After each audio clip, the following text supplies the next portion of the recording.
The Iranian drones arrived in Israeli airspace just before 2 a.m. in the morning. These were intercepts over Jerusalem. The holy city was under attack and the skies above alight with the trails of Israel's air defense system.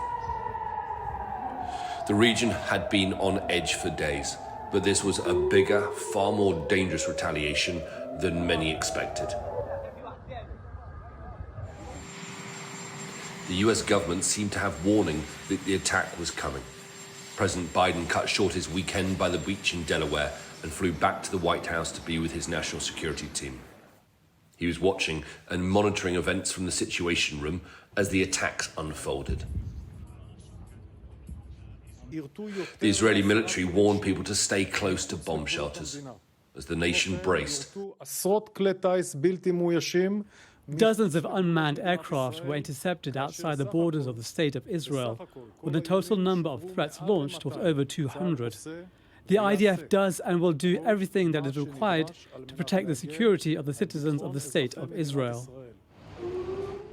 Airspace was closed over Jordan and Iraq. Flights in the air headed for Tel Aviv were turned back. The US Embassy told its staff to take shelter, and schools in Israel had been ordered to close for the next 2 days. The Israeli military says that the vast majority of missiles were intercepted outside the border of Israel, but the few that did fall within the country only caused minor damage. The US president has condemned the attack in what he says is the strongest possible terms. He has spoken to the Israeli Prime Minister Benjamin Netanyahu and reaffirmed America's commitment to the security and defense of Israel. Iran's mission to the United Nations tweeted to say that the matter was concluded and warned the US and Israel not to retaliate.